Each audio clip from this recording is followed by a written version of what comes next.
आज हम गणित शिक्षण में पाठ्यक्रम निर्माण की संकेंद्रीय पद्धति के बारे में पढ़ेंगे। संकेंद्रीय पद्धति के कई नाम हैं: चक्राकार पद्धति, कुंतल विधि और स्पाइरल मेथड।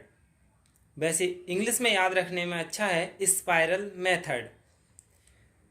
ये चक्राकार या कुंतल विधि में किसी विषय के प्रत्यय यानी कॉन्सेप्ट या प्रकरण यानी टॉपिक की थोड़ी थोड़ी जानकारी प्रत्येक कक्षा में कराई जाती है।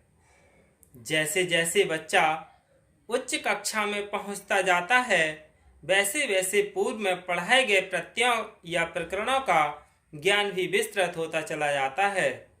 इस प्रकार बच्चों के मानसिक विकास के साथ साथ उस प्रत्यय या प्रकरण की जटिलता भी बढ़ती जाती है, जिससे बच्चे उन प्रकरणों का ज्ञान सरलता एवं सुगमता से प्राप्त करते चले जाते हैं।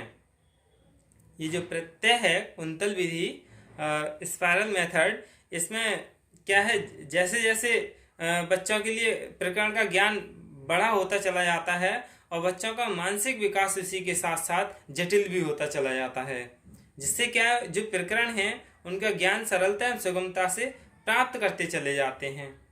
इस विधि द्वारा पाठ्यक्रम का संगठन करने पर उन प्रकरणों की पुनरावृत्ति स्वतः ही रहती है, यानी उनके लिए दोबारा रिकॉल स्वतः ही होता रहता है और अन्य प्रत्ययों एवं प्रकरणों में सहसंबंध भी स्थापित होता रहता है।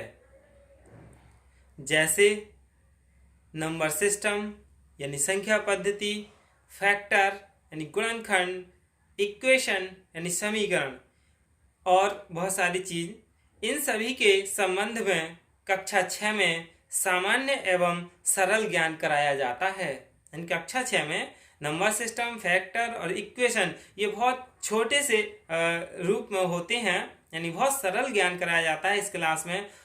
तत्पश्चात यानी उसके बाद कक्षा का स्तर बढ़ने के साथ साथ ज्ञान विस्तृत होता जाता है, यानी जैसे जैसे बच्चे की क्लास का स्तर बढ़ता है, 6 के बाद 7, 7 के बाद 8, 8 के बाद 9, उसी तरह से इनका स्तर भी बड़ा होता चला जाता है और हाई स्कूल तक आते आते उससे भी अधिक विस्तृत ज्ञान बच्चों को कराया जाता है। इसे अधिक स्पष्ट करने के लिए समीकरणों के प्रत्ययों को लिया जा सकता है, यानी समीकरण है उस कॉन्सेप्ट के लिए लिया जा सकता है। सबसे पहले तो बच्चों को समीकरण के संबंध में सामान्य बातें कौन सी होती हैं, समीकरण के संबंध में सामान्य बात जैसे परिभाषा है, अर्थ है यानी मीनिंग एंड डेफिनेशन, इन सभी के बारे में बताना। फिर एक कांस्टेंट यानी राशि के सरल समीकरणों को ज्ञान, उसके बाद दो राशियों वाले समीकरणों का ज्ञान। दो राशि वाले कौन से? युगपत समीकरण जो होती हैं, इनसे संबंधित जटिल समस्याएं, समीकरणों का निर्माण तथा समीकरणों पर आधारित इबारती प्रश्न का ज्ञान करवाया जाता है। ऐसा करने से कक्षा का स्तर बढ़ने के साथ साथ उस प्रत्यय की जटिलता भी बढ़ती चली जाती है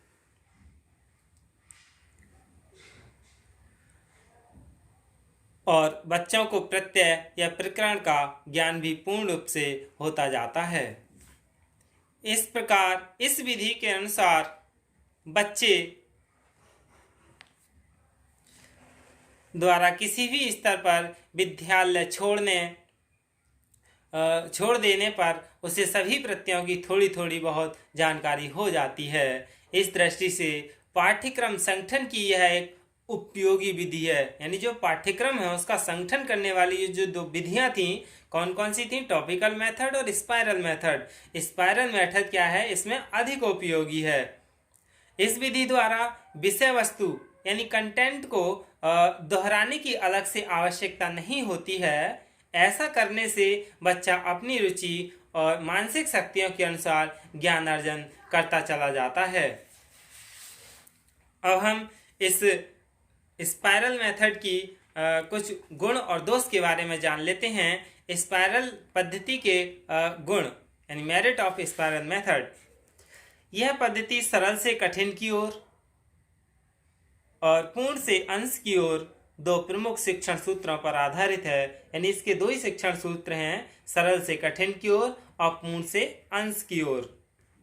प्रश्नों का कठिनाई स्तर यानी डिफिकल्टी लेवल बालकों के मानसिक स्तर के अनुकूल होने के कारण बालक उनको हल करने में रुचि लेते हैं और विषय अरुचिपूर्ण नहीं बन पाता। बालक को प्राप्त किए हुए ज्ञान को कई बार दोहराने का अवसर मिलता है। यानी जो बालक है उसको जो ज्ञान दिया जाता है उसके लिए कई बार दोहराने का टाइम भी मिल जाता है और एक ही कक्षा में कई उपविषय यानी जो उपविषय हैं उनको साथ साथ पढ़ने के कारण सह संबंध का अवसर प्राप्त होता है और विषय अर्थपूर्ण बन जाता है। यदि बालक को किसी कारण अपनी पढ़ाई बीच में छोड़ देनी पड़े तो उप विषय थोड़े थोड़े पढ़ लेने के कारण गणित की सभी बातों की जानकारी उसे प्राप्त हो जाती है। जैसे पहले कक्षा 7 के बाद किसी बच्चे ने पढ़ाई छोड़ दी तो उसके लिए कम से कम गणित के सभी प्रकरणों की थोड़ी बहुत जानकारी हो ही जाती है। अब संकेंद्रीय पद्धति के अवगुण के बारे में जान लें, यानी डीमेरिट ऑफ स्पाइरल मेथड। इसके अवगुण क्या है? यानी इस पद्धति के अनुसार जो अध्यापक किसी कक्षा विशेष को प्रथम वर्ष में पढ़ा रहा है वही अध्यापक उस कक्षा को अंतिम वर्ष तक पढ़ाए तभी यह स्पाइरल मेथड सार्थक है और वरना निरर्थक है।